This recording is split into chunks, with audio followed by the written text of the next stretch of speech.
ચાલો મેળવેલ જ્ઞાનને સમૃદ્ધ કરીએ. પહેલા જે પાઠ્યપુસ્તક આવતું એમાં તમારે સ્વાધ્યાય લખેલું આવતું. હવે જે આવે છે તે છે મેળવેલા જ્ઞાનને સમૃદ્ધ કરવા, એટલે કે વધારવાનું.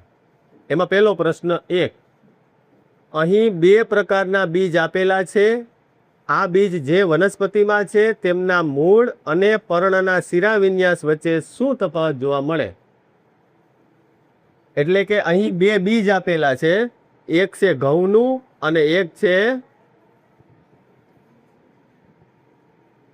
રાજમા. એક ઘઉં અને એક રાજમા. તો એમાં શું તફાવત જોવા મળે છે એ આપણે કહેવાનું છે. તો અહીંયા આપણે એનો ઉત્તર છે, જુઓ. અહીં ઘઉં અને રાજમા 2 પ્રકારના બીજ આપેલા છે. ઘઉં એક દળી બીજ છે. ઘઉંનો જે ફાડો કરીએ ને આપણે, કોઈ એક જ હોય, એમાંથી 2 ફાડ થતી નથી. અને રાજમા છે ને તે દ્વિદળી બીજ છે, તેના 2 ભાગ થાય. જેમ કે ચણાના 2 કટકા થાય. પણ એક દળી બીજ એટલે એવા બીજ જેમ કે ચોખાના 2 ભાગ ન થાય, તૂટી જાય વચ્ચેથી. જેમ કે ઘઉંના પણ 2 ભાગ થતા નથી. બાજરો, આ બધા કેવા કહેવાય? એક દળી. જેના 2 ફાડ થઈ જાય એને કહેવાય દ્વિદળી. દ્વિ એટલે 2. તેમના છોડના મૂળ અને પર્ણના શિરાવિન્યાસમાં નીચે મુજબનો તફાવત છે. શું તફાવત છે? તફાવત આ જ રીતે: બીજના પ્રકાર, એમાં પેલું ઘઉં, બીજું રાજમા. ઘઉંનું મૂળ કેવું હોય? તો એના મૂળમાં, ઘઉંનો જે છોડ હોય ને એના મૂળમાં તંતુ મૂળ હોય. એટલે કે ઘઉંનું જે છોડ છે, માની લ્યો કે આ ઘઉંનો છોડ છે, તો આવા જે મૂળ હોય ને એને તંતુ મૂળ કહેવાય. અને રાજમાના મૂળમાં સોટી મૂળ હોય. સોટી મૂળ એટલે આ રીતે, માની લ્યો કે છોડ છે તો આ રીતે બહુ લાંબુ એક એનું મૂળ હોય. અહીંયા જમીન છે. આને કહેવાય તંતુ મૂળ. તંતુ એટલે એક આરે જાજા બધા દોર્યું જેવું ટીંગાતું હોય એને તંતુ કહેવાય. અને એક જ મૂળ હોય લાંબુ, એને કહેવાય સોટી મૂળ. સોટી જેવું છે ને. બીજું કીધું, તેના પ્રકાંડના નીચેના ભાગથી ઉદ્ભવતા પાતળા મૂળનો સમૂહ તંતુ મૂળ તંત્રની રચના કરે છે. જે કીધું એમ જ એના જે મૂળિયા છે એ કેવા હોય? તંતુ મૂળ. જ્યારે આના એક મોટો ઉપમૂળ ઉપજે છે જેને સોટી મૂળ તંત્રની રચના કરે છે. ત્યારબાદ શિરાવિન્યાસ. તેના પર્ણમાં સમાંતર શિરાવિન્યાસ હોય છે. એટલે કે જે ઘઉંના જે આપણે પાંદડા જોઈએ ને, ઘઉંના છોડના પાન એ આવા હોય આ રીતે. જ્યારે રાજમાના આપણે પાંદડા જોઈએ તો તેમાં જાળીદાર શિરાવિન્યાસ હોય. આ માની લો કે આ રાજમાનું પાન છે તો એમાં આમ હોય, આ રીતે પાંદડા હોય છે. આમાં સમાંતર હોતા નથી. આ રીતનું છોડ હોય એને કહેવાય સમાંતર, અને આ રીતનો છોડ હોય એને કહેવાય જાળીદાર. જાળી જેવું દેખાય ને આપણને આમાં, એટલે. પછી બીજું શું છે? શિરાવિન્યાસ. એ જ આવ્યું. તેના પર્ણમાં સમાંતર શિરાવિન્યાસ હોય છે અને તેના પર્ણમાં શિરાઓ એકબીજા સાથે સમાંતર હોય છે. કે આ પર્ણ છે એની જે આ શિરાઓ હોય ને આવી, એ એકબીજાને કેવી હોય? સમાંતર. જ્યારે આમાં પર્ણમાં મોટી મધ્ય શિરા હોય, એટલે કે એક બધાથી મોટી જાડી શિરા હોય અને પછી નાના ડાળખીઓ હોય આયા, અને જાળીદાર તરાકની ભાત હોય છે. તો આ પહેલા પ્રશ્નનો જવાબ છે. પછી આગળ પ્રશ્ન નંબર 2. નીચે કેટલાક પ્રાણીઓના નામ આપેલા છે. તેમના નિવાસ સ્થાન મુજબ જૂથ બનાવવા માટે પ્રેરે છે. વર્ગીકરણની રીત: એ ભાગમાં જલીય એટલે કે જે પાણીમાં રહેતા હોય તે, બી જે ભૂનિવાસી એટલે કે જમીન ઉપર રહેતા હોય તે, અને સી ભાગમાં બંને જગ્યાએ રહેતા હોય, પાણીમાં પણ રહેતા હોય અને જમીનમાં રહેતા હોય. તો એની અંદર પેલા છે વિભાગ એ. અહીંયા આપણને પ્રાણીઓની યાદી આપેલી છે. ઘોડો ક્યાં રહીએ? તો કે જમીન ઉપર. તો જમીન માટે આપણે વિભાગ ક્યાં જવું પડશે? લીમાં. આ ઘોડો જમીનમાં રહીએ, જમીન ઉપર રહીએ. પછી ડોલ્ફિન પાણીમાં રહીએ, આ રહી ડોલ્ફિન. પછી સી, આલા ત્રીજું ડેડકો. તો ડેડકો એવું છે કે પાણીમાં રહીએ ને જમીન ઉપર રહીએ. તો એ વચ્ચે આવશે આ સીમાં. આ રહ્યો ડેડકો, પાણીમાં પણ છે, જમીન ઉપર રહી. ઘેટા જમીન ઉપર રહીએ. મગર પાણીમાં પણ રહીએ અને જમીન ઉપર પણ રહીએ. પછી ખિસકોલી, ખિસકોલી પાણીમાં ન રહીએ, એ ફક્ત જમીન ઉપર રહીએ. પછી છે વહેલ, તો વહેલ આયા રહી, પાણીમાં જ રહીએ. પછી છે અળસિયું, અળસિયું ક્યાં રહીએ? જમીનમાં જ રહીએ. પછી છે કબૂતર, કબૂતર પણ ક્યાં રહીએ? જમીન. એટલે એ વૃક્ષ ઉપર રહીએ, પણ કહેવાય વૃક્ષ ક્યાં? જમીન ઉપર. અને કાચબો, તો કાચબો પાણીમાં રહીએ અને જમીન ઉપર રહીએ. આ એના ભૂ નિવાસ સ્થાનના આધારે આપણે જળચર, પાણીમાં રહેવાવાળા. બીજું છે ભૂચર, એટલે કે ભૂ નિવાસી. અહીંયા સ્થળચર, સ્થળ ઉપર રહેવાવાળા. અને ત્રીજું છે સી, બંને જગ્યાએ રહીએ, પાણીમાં રહીએ અને જમીન ઉપર રહીએ. જો અહીંયા પાણી દેખાય છે, અહીંયા જમીન દેખાય છે, અહીંયા પાણી અને જમીન બંને દેખાય છે, એટલે એ અહીંયા રહીએ છે. ચાલો આગળ. પ્રશ્ન નંબર 3. પ્રશ્ન નંબર 3 છે, મનુની માતા કિચન ગાર્ડનની જાળવણી કરે છે. એક દિવસ તે જમીન ખોદીને મૂળો બહાર કાઢે છે. મૂળો ખાધો ને આપણે, તુરો તુરો હોય. તેણે મનુને કહ્યું કે મૂળો એક પ્રકારનું મૂળ છે. મૂળો છે ને જે આપણે ખાઈએ છીએ ને, એ મૂળ છે. એ ફળ નથી કે શાકભાજી પણ નથી. શું છે એ? મૂળ છે. એટલે તેને મૂળો કહે. મૂળાનું અવલોકન કરવાનું છે અને તે કયા પ્રકારનું મૂળ છે તે લખવાનું છે. મૂળાનું અવલોકન એ કરવાનું ને કયા પ્રકારનું મૂળ છે.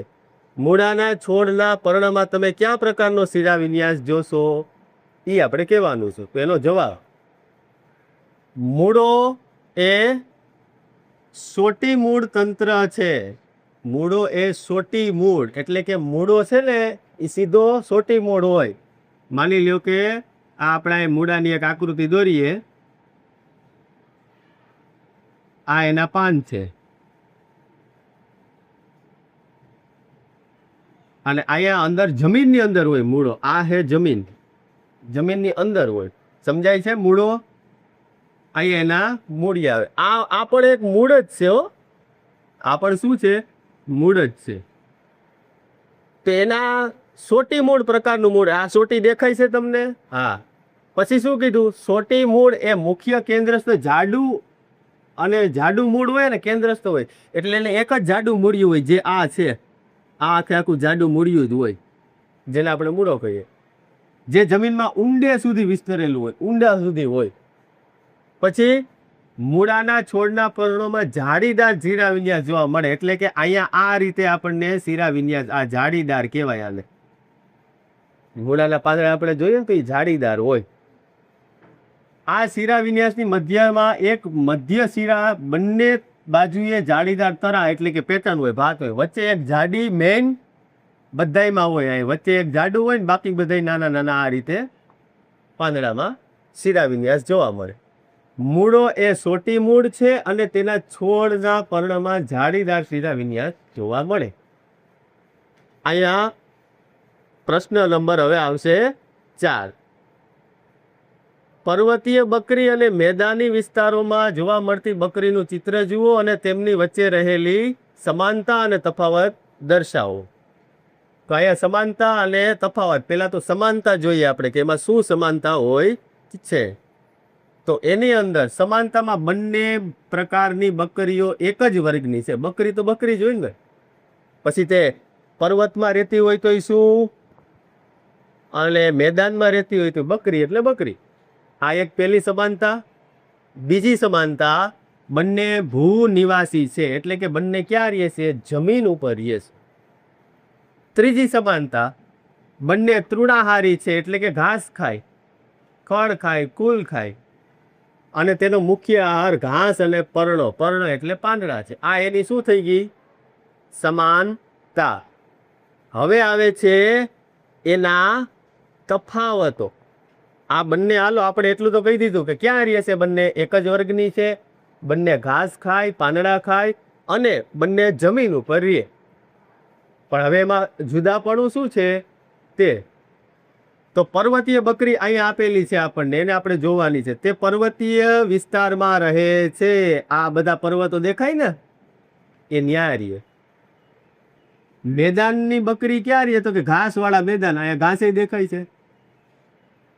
બીજું, તેને ઘટ અને લાંબી રૂવાટી હોય છે, જે પર્વત પરના ઠંડા તાપમાને રક્ષણ આપે. આના જે દેખાય ને તમને, એ બધા જાડા હોય, એટલે એને ઠંડી ન લાગે. ઠંડી ન લાગે, જાડી હોય, માથે રૂવાટી જાડી હોય. જ્યારે આને શું હોય? પાતળી અને ટૂંકી રૂવાટી હોય. મેદાની વિસ્તારની બકરી છે, કારણ કે એને કાંઈ ઠંડા વાળા વાતાવરણમાં રહેવાની જરૂર નથી. ગાયકટના વાળ વધારે હોય અને તડકો વધારે પડે તો બાફી જાય ને બકરી, આપવા માંડે. જે ગરમી અને ગરમ આબોહવા માટે અનુકૂળ છે. પછી ત્રીજું, ચરબીનો સંગ્રહ થવાને કારણે તેનું શરીર વધારે સ્નાયુબદ્ધ હોય છે, એટલે કે મસલવાળી હોય, હુષ્ટપુષ્ટ. કારણ કે એનામાં ઠંડી પડે એટલે એને ઠંડીમાં ક્યારેક ખોરાક મળે, ક્યારેક ન મળે પર્વત ઉપર, તો એ કારે જાજુ બધું ખાઈ લે અને એનો સંગ્રહ કરી રાખે. જ્યારે આપણી જે અહીંયા બકરીઓ જોવા મળે, એનું શરીર કેવું હોય? ઉકલકડી હોય, પાતળું. કારણ કે એને સવારે ઉઠીને કાયમી ખાવા મળે છે, કાયમી જાય છે, ખાઈ આવે છે. પછી છે ચોથું, તેને પર્વતના પડકારી ઢાર ચડવા માટે મજબૂત ખરી હોય. એને 4 ખરી હોય પગમાં. એ ખરી કેવી હોય? મજબૂત હોય. અને આને કાંઈ એમાં ઝાડવા ઉપર ચડવાની જરૂર નથી, પર્વત ઉપર ચડવાની જરૂર નથી. એની ખરી કેવી હોય? ચાલવા માટે યોગ્ય હોય તેવી ખરી. ખરી તો એને હોય, ખરી આને હોય, પણ આની જે ખરી હોય ને, એ ઉપર ચડવા માટે કામ કરે. એને ચાલો આગળ. પ્રશ્ન નંબર 5. આ પ્રકરણમાં ચર્ચા કર્યા સિવાયના અન્ય કોઈ લક્ષણોના આધારે નીચેના પ્રાણીઓને 2 જૂથમાં વિભાજિત કરો. ગાય, વંદો, કબૂતર, ચામાચીડિયું, કાચબો, વેલ, માછલી, તીડ અને ગરોળી. તો એમાં 2 વિભાગમાં આપણે વર્ગીકરણ કરીએ છીએ. પહેલો વિભાગ, ઉડી શકે તેવા પ્રાણીઓ. આમાંથી ઉડી કોણ કોણ શકે? તો કે વંદો ઉડી શકે. કોકરોચ બાથરૂમમાં હોય ને, એના પાંખો હોય, ઉડી શકે, પણ એટલું બધું નહીં, થોડુંક ઉડીને પાછો બેસી જાય, પણ ઉડી શકે. કબૂતર ઉડી શકે, ચામાચીડિયું અને તીડ, તીતી ઘોડો, ખડ ઉપર ઘાસ ઉપર હોય. ઉડી ન શકે તેવા પ્રાણીઓ, ગાય, કાચબો, વેલ, માછલી અને ગરોળી. ત્યાર પછી સસ્તન પ્રાણીઓ. સસ્તન એટલે જે પ્રાણીઓ પોતાના બચ્ચાને દૂધ પીવડાવે, એને કહેવાય સસ્તન પ્રાણીઓ. તો એ દૂધ પીવડાવવાળા પ્રાણીઓ ક્યાં ક્યાં કહેવાય? સસ્તનની અંદર ગાય, ચામાચીડિયું અને વેલ, માછલી છે. માછલી છે તે દૂધ પીવડાવે.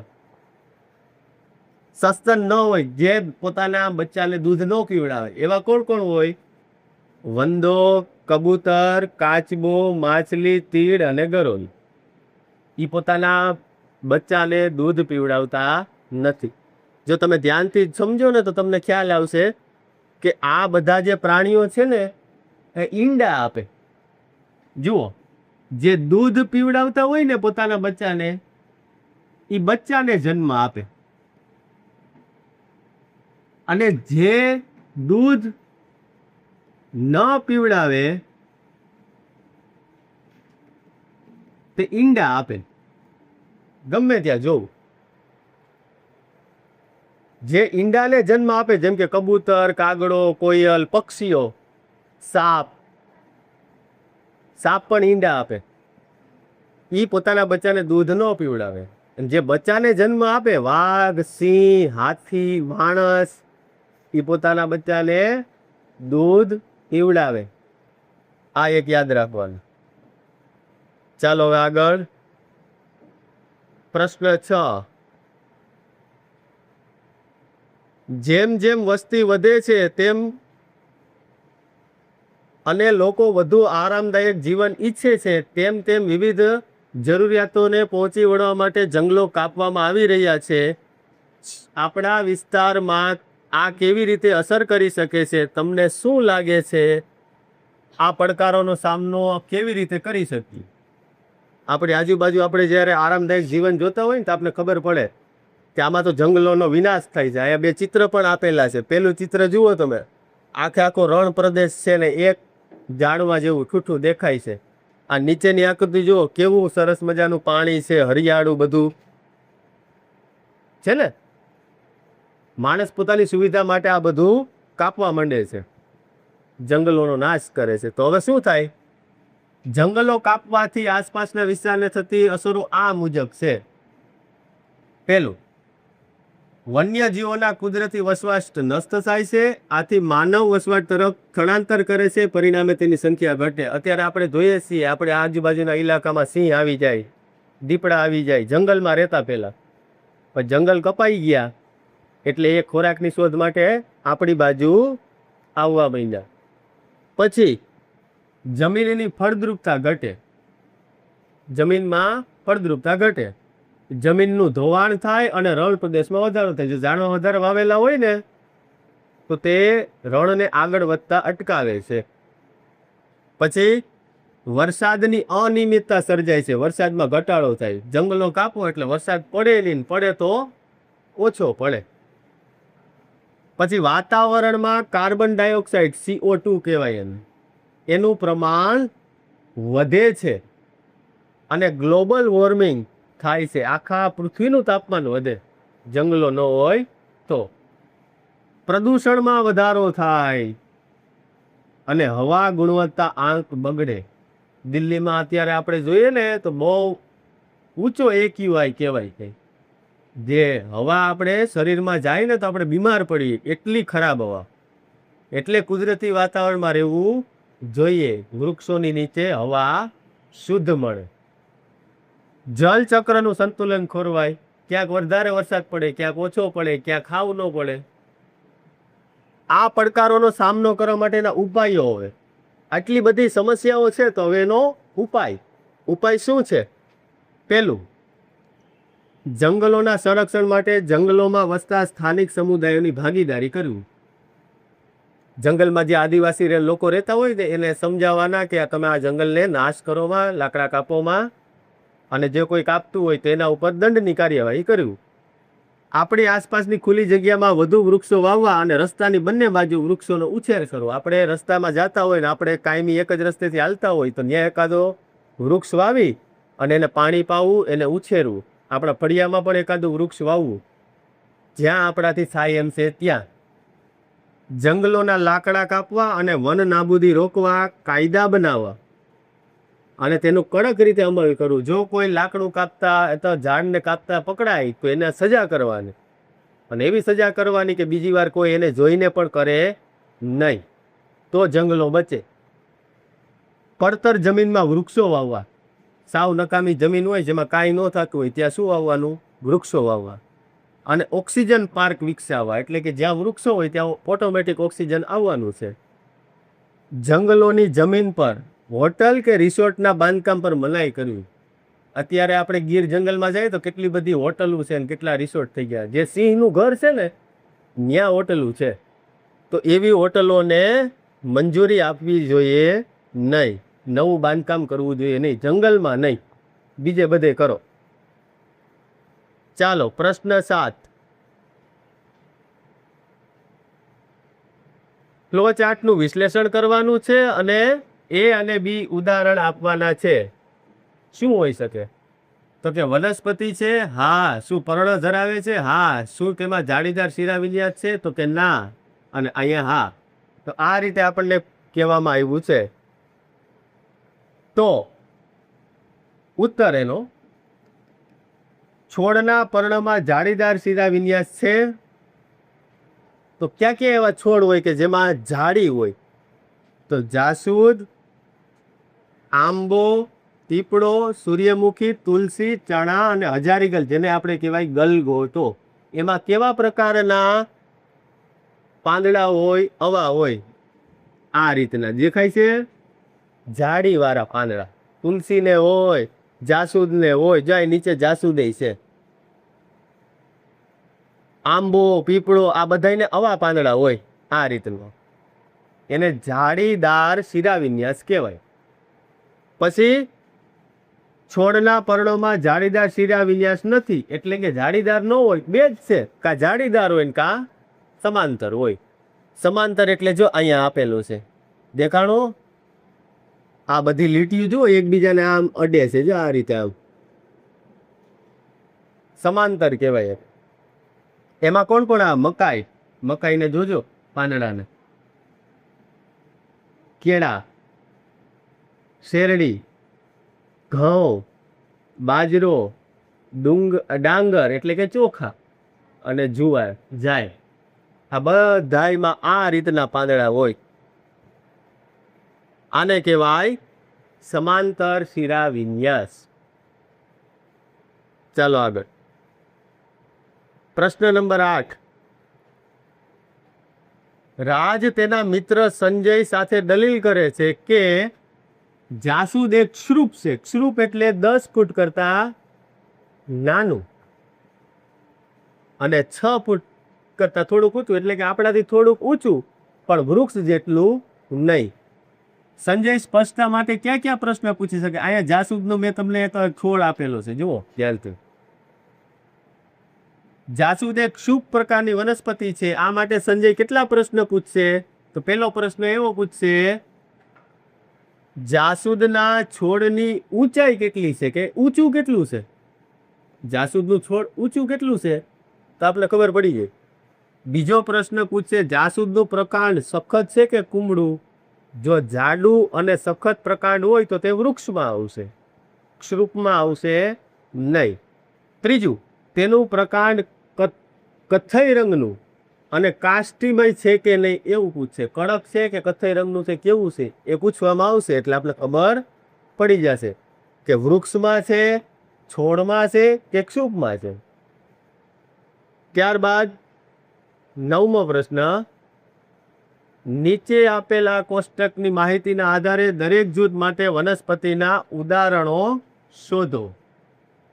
તો અહીંયા આપણે એના ઉદાહરણો જોવાના છે. દ્વિદળી વનસ્પતિ, એનું મૂળ કેવું હોય? સોટી મૂળ. આ એક યાદ રાખવાનું, જેના 2 ભાગ થતા હોય ને, જેના બીજના 2 ભાગ થાય એનો સોટી જ હોય. કારણ કે સોટી ખીલ જ 2 ભાગ થાય, એટલું યાદ રાખવાનું. કોઈ આપણે દાણો છે, માની લ્યો કે આ દાણો છે ચણાનો, બરાબર? આને મારે 2 ભાગ કરવો હોય તો આના ઉપર શું મારવી પડે? સોટી. સોટી મારે તો શું થઈ જાય? 2 ભાગ. તો આ 2 ભાગ થાય તો સોટી મૂળ હોય, અને 2 ભાગ થઈ ગયા એટલે દ્વિદળી. દ્વિ એટલે 2. દ્વિદળીમાં મૂળ કેવા હોય? સોટી મૂળ. એક દળીમાં તંતુ મૂળ. આ એક યાદ રાખવાનું. ચાલો હવે ઉદાહરણમાં જોવાનું છે કે એ જૂથમાં કોણ આવે? તો એ જૂથ કે જેને દ્વિદળી એટલે કે 2 ભાગ થાય અને સોટી મૂળ હોય, તો કે જાસૂદ, આંબો, સરસવ, ચણા, વાલ, વટાણા, સૂર્યમુખી અને મૂળો. હવે આને હે ને કેવો પ્રકારનો શિરાવિન્યાસ હશે? એના પાંદડામાં દ્વિદળી હોય, સોટી મૂળ હોય, તો એના પાંદડા કેવા હોય? પાંદડા એટલે કે પર્ણો સમાંતર હોય કે જાળીદાર હોય? તો કે જાળીદાર શિરા વિન્યાસ. આ એક યાદ રાખવાનું, આ 3 વસ્તુ. અને એક દળી હોય તો એના મૂળ તંતુ મૂળ હોય અને એના પાંદડા કેવા હોય? સમાંતર શિરા વિન્યાસ. હવે આ સમાંતર વાળા, જો મકાઈના મૂળ બહુ ઊંડા ન હોય, આ ઉપાડો ને તો ઉપડી જાય. એક દડી મકાઈનો એક જ કટકો હોય, કા આખે આખું ભાંગી જાય, હૂકો થઈ જાય, પણ બે કટકા થાય નહીં. મકાઈના દાણાના બે કટકા ન થાય. ઘઉં, બાજરી, ડાંગર, ઘાસ, શેરડી, જુવાર અને કેળા, આ બધામાં એક દડી કેવો હોય? મૂળ આવે. એક દડી બીજ, તંતુ મૂળ અને પર્ણ સમાંતર શિરા વિન્યાસ હોય છે. હવે આગળ, એ જૂથની વનસ્પતિમાં કઈ બીજી સમાનતા છે? તો કે તેના પર્ણોમાં જાળીદાર શિરા વિન્યાસ હોય. બી જૂથની વનસ્પતિમાં કઈ સમાનતા? તેના પર્ણોમાં સમાંતર, જે મેં હમણાં તમને કીધું. હવે છેલ્લો પ્રશ્ન, પ્રશ્ન નંબર 10. નીચે આપેલ બતકની આકૃતિમાં નિર્દેશિત ભાગનું અવલોકન કરો અને અન્ય પક્ષીઓની તુલનામાં બતકના પગ